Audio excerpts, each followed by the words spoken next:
This is a ultimate essential vlogging kit. This is great for traveling. Got a tripod, little light, a microphone, everything you need. You know, if you're gonna be moving around, small, compact, don't take up a lot of space, and you'll be able to put together your content while you're on the move. So yeah, this is what I'm rocking with.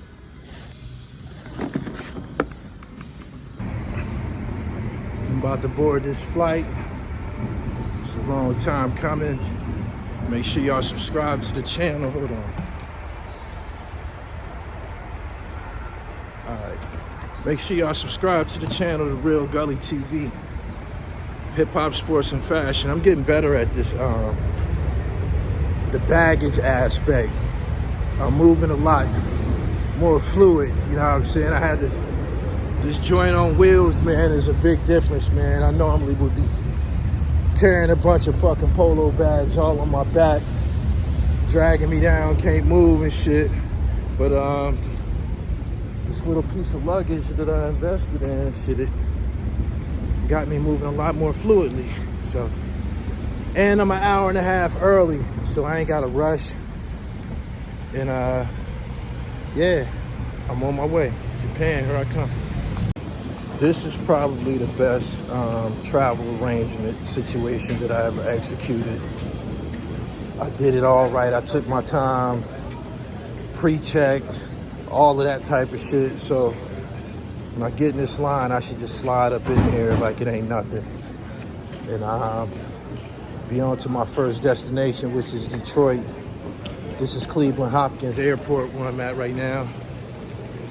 I'm headed to Detroit and then straight to Japan.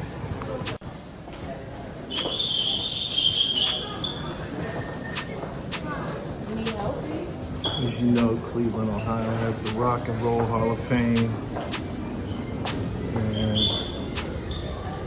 Chuck D, Run DMC, Kid Rock races. Black Thought from the Roots in his B-boy stance. Guns N' Roses, Ringo Starr, Joan Jett, Keith Richards.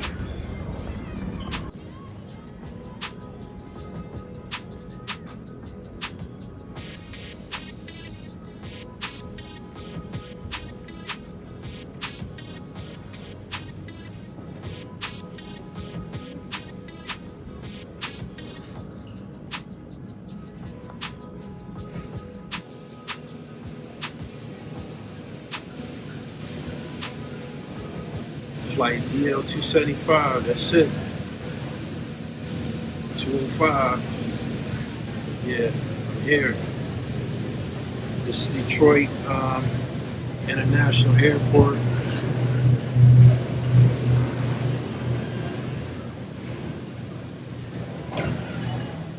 And it's just us going.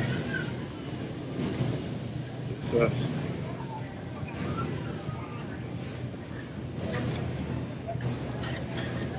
My niggas from the N1 mixtape tour, all them street ball niggas, they done been over here like 5 times, so they all called me, told me what to do, where to go. They told me it's gonna be lit though. I just got to Detroit. I'm about to get on my flight to Japan right now. Well, in like an hour. This is my connecting flight, but yeah, my niggas from the N1 tour and shit, they put me on, for real. It's a 16-hour flight. I flew first class. I'm about to get on this plane and get into bed. Yeah, they got beds and shit. International flight, pillows, pajamas, all that type of shit.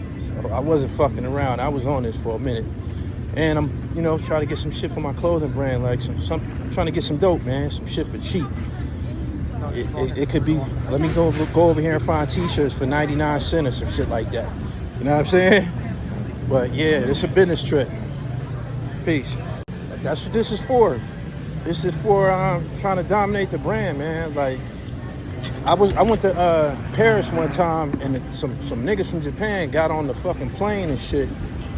And these are some of the flyest motherfuckers I've ever seen in my life, man. They had all kind of fucking polo on with Chinese writing on it and shit. They had Louis backpacks and Gucci sneakers and shit with see-through bottoms and shit. I'm like, who the fuck is these niggas? I read somewhere that a wise man will change many times and a fool will remain the same.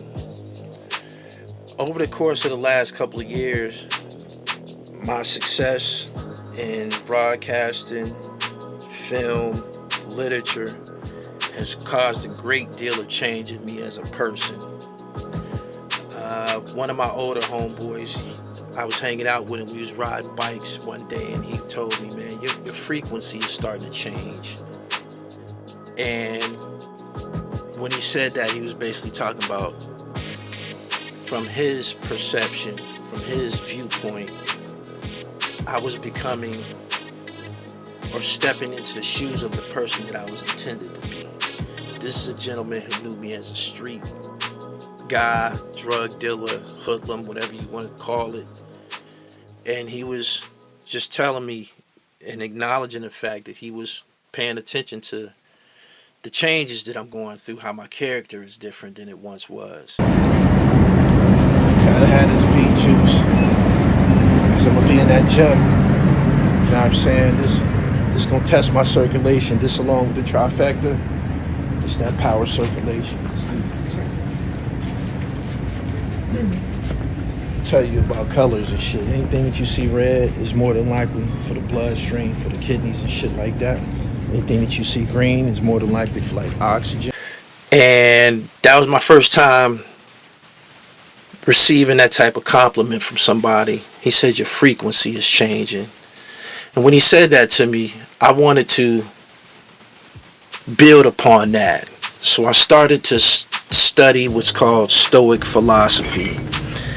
I started to listen to a lot of YouTube videos about Stoic philosophers, and often these philosophers were Japanese, Chinese, Indian, Greek, etc.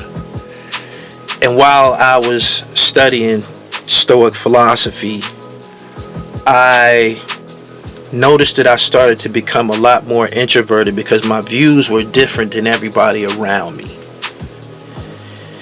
And the Stoic philosophers from Japan, it just made me want to be closer to that type of knowledge and information. So that was where the seed was planted for my trip to Tokyo. While all this is going on with me, I watched a show on, I believe it was Netflix, called Solo Travel, hosted by Tracy Ellis Ross.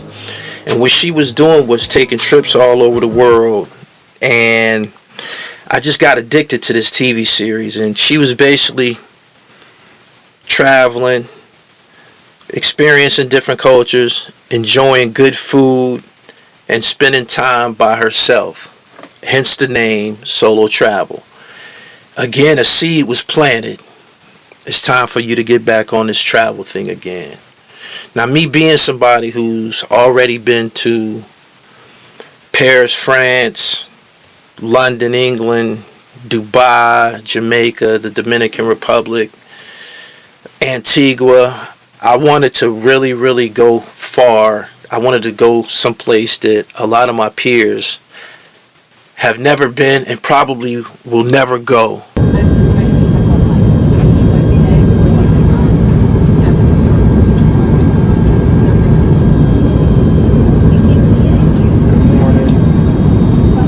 Y'all can hear me. This is day 2. We traveled overnight this morning. We got about an hour and 20 minutes until arrival, and I'm having breakfast. I slept pretty well, comfortable. This is the business class section of the airplane.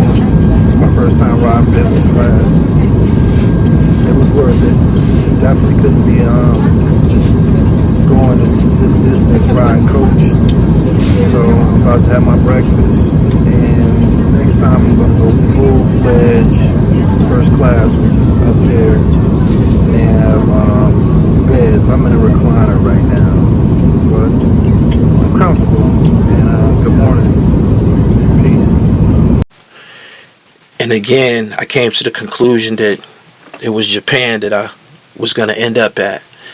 Now, when I think of Japanese people, and my perception of Japanese people are some very, very educated people who probably go to school year round, and I am very aware of them being very advanced in technology, as well as fashion, as well as health. And like I said, my frequency was starting to change. So I started to do a little bit of studying on Japan, and I became aware of the Japanese culture produce an abundance of what's called centenarians. A centenarian is someone who lives to be 100 years old or better. So my trip to Japan was an educational experience that I wanted to engage in. It was a cleanse, because I knew that when I went there, I was going to come back and I was going to be a brand new person. Leading up to my trip, I started to study and absorb as much information that I could about Japan as possible. And I wanted to know exactly what it was that they were doing that would allow these people to live to be 100 years old or better. So boom, with no hesitation, I booked my flight to Japan. And unlike prior trips that I've taken, I spent as much money as possible on the booking of the trip. I spent money on the most expensive hotel I could find. I spent money on check-in at the airport. That's something that I've never really put any emphasis on. And I made a point of flying business class, because I felt that if I'm going to go this far, there ain't no telling what types of people will be on this plane. And me being an entrepreneur, I'm going to place myself in the game. I want to be seated next to maybe a billionaire or a tycoon or somebody in investing or something like that. So business class it was. I got to Japan, and one of the first things that I noticed was the air quality. Alright, just woke up. I arrived in Tokyo, Japan. It's like 5:30 in the evening. It's already dark. And I'm about to go to baggage claim, make my way to my hotel. I think I'm going to just chill out for the rest of the evening, watch some TV, unpack, do some social media, and rest because I'm tired. But yeah, touchdown. I'm in Japan. The dribble is in Japan. Let's do it. As you can see, I had to take my Pradas off. My feet swole up during the flight. I guess if you're not moving around, not getting any circulation for anything over 4 hours, your extremities will start swelling up. So my feet swole up. When I woke up, I'm like, damn, I couldn't even put my feet back in my sneakers and shit. So luckily I brought some slides, and we in motion. I had never, as far as I can recall, inhaling such crisp and refreshing air. This is the beginning of my cleanse. So there I was. I made it to Japan. And one of the first things that I do whenever I travel, of course, is I got to tap into the fashion scene. So I got out there in the streets, and because of the language barrier, I made sure that I traveled by way of Uber, because most of the Uber drivers, they were bilingual. They could speak English. When I wasn't dealing with that, I had a translator on my phone. I'm at the currency exchange. Got to turn in this USD, United States dollar, and get whatever their currency is. I think it's the yen. And proceed to my hotel. I got right out into the streets. I wanted to see what was going on. Alright.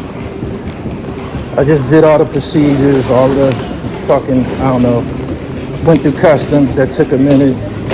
Had to go to the currency exchange, get some bread, and I'm going to my hotel now. I picked up on the racism already. I definitely picked up on racism already, at least twice. It's for sure. You know what it is, still nigga. But yeah, I went through the currency exchange. I went through customs. It took probably like an hour and a half just to get out of the airport after going through customs and all of that type of shit. But yeah, I've had some encounters with some people that they weren't really helpful to black people. If they see if you a nigga, you already know what it is. So yeah, at least two very dismissive, racist type attitudes. And this is coming from some little people. They real little people. Shit, be to punch one of these motherfuckers out of their shoes. Psych. Ain't gonna be no going to jail abroad for me. But yeah, I'm headed to the hotel, and I'm tired. It's like probably like 7 o'clock in the evening over here, and it's probably like 4 or 5 a.m. in America.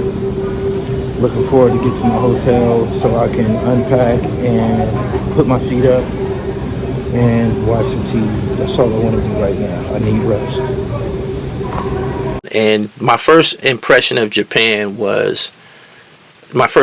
Tokyo was that it was like New York City on steroids. That's the only American city that I've experienced that can compare to the landscape, the architecture. I finally made it to the streets.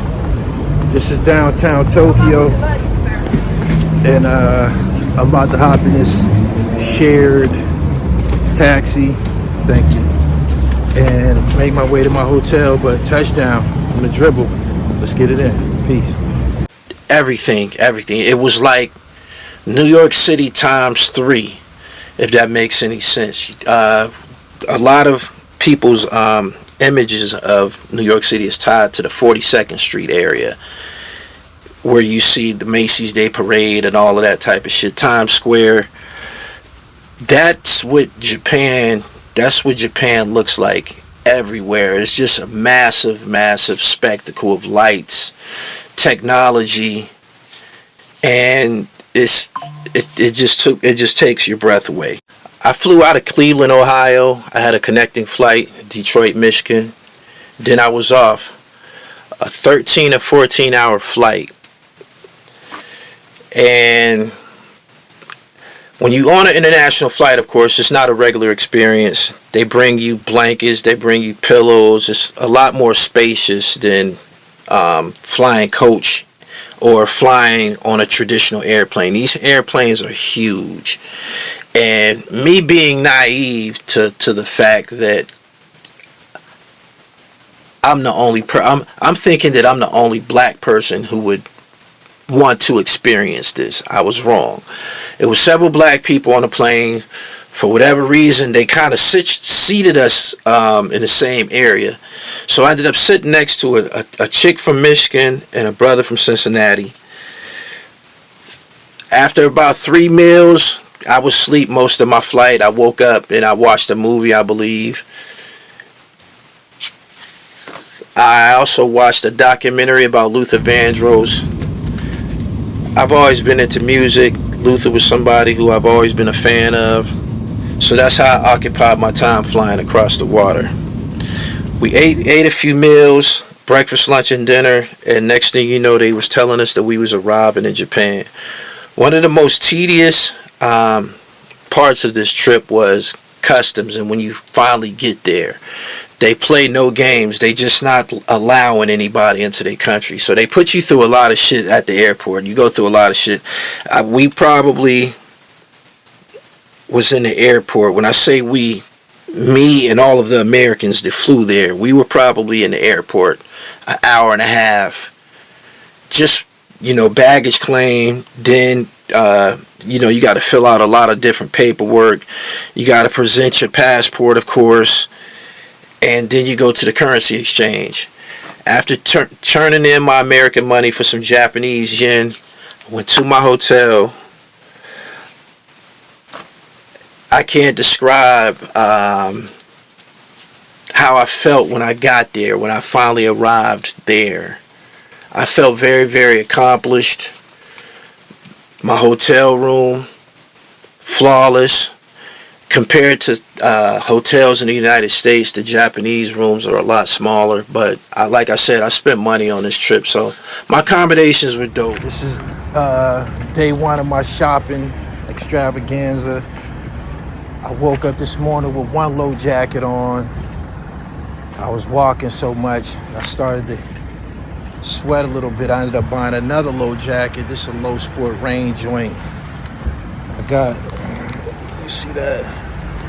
Some low sweaters in there. So thus far it's really been a low down dirty shame out here. So this is my first shopping destination. I don't know the name of this mall, I didn't catch it, but it's designer land. All of the designers are up in here, and this is not what I'm looking for. I'm looking for more so the vendors that's in the streets, because I'm trying to take something back to the States that I could triple my math with. But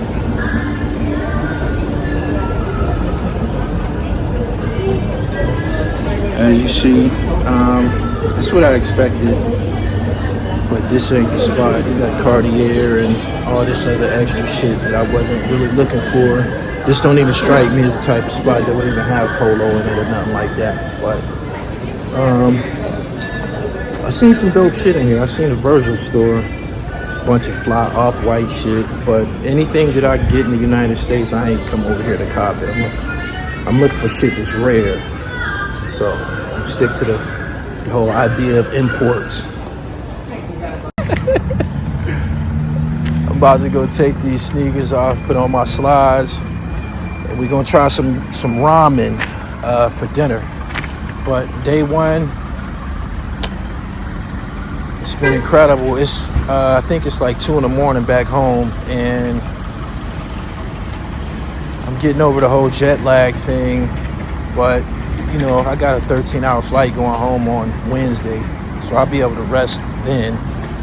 But as of right now, I'm heading back to my hotel.